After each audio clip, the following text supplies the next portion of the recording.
Bakit ka nag-iisa dito? Nag-iisip lang po. Ano yun?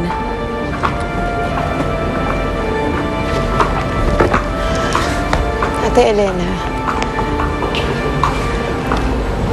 sa tingin niyo po ba, masasagip pa namin ni Itay si Crisanta? May ibabalik pa ba namin dating Crisanta na kilala ko? Mabait na kapatid na minahal ko. Ikaw lang ang makakasagot niyan. Dahil ikaw ang higit na nakakilala sa kanya. Ano sa tingin mo? Gusto kong umasa na kakaayos din kami. Pero hindi ko alam kung paano. Naiintindihan kita. Mahirap umasa, lalo na't niyakap na ng kapatid mo ang paniniwala ng itim na sorcerer. Gumising ka, makapangyarihang luwar ka, at sa amin ay magpakita! Tulungan mo kami! Pakinggan mo ang aming samo! Tanging kapangyarihan mo lamang ang makakatulong sa amin para mapagtagumpayan namin ang nais naming laban mula sa mga puting sorcerer. Luwarka, nakikiusap kami sa'yo. Magpakita ka.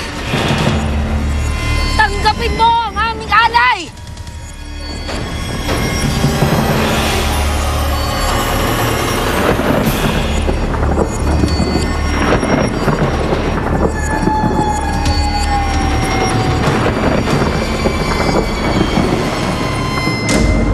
Meron po bang kapangyarihan ng mga puting sorcerer na pwedeng magpabalik sa amin kay Crisanta? At kung may kapangyarihan nga, ano po yun? Kahit anong pagsubok, handa akong harapin para lang makuha ang kapangyarihang yun. Para maibalik ko sa amin ni Itay si Crisanta.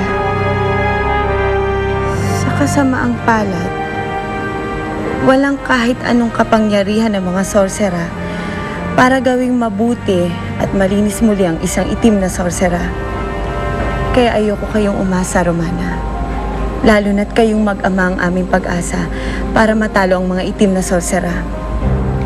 Mas makakabuting huwag nyo nang isipin na magbabalik pa sa inyo si Crisanta.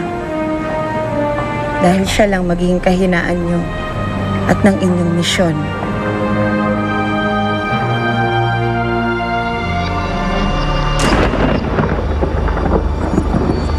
Ano yung umuli na yun?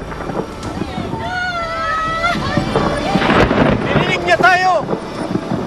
Tinatanggap niya ang mga alay!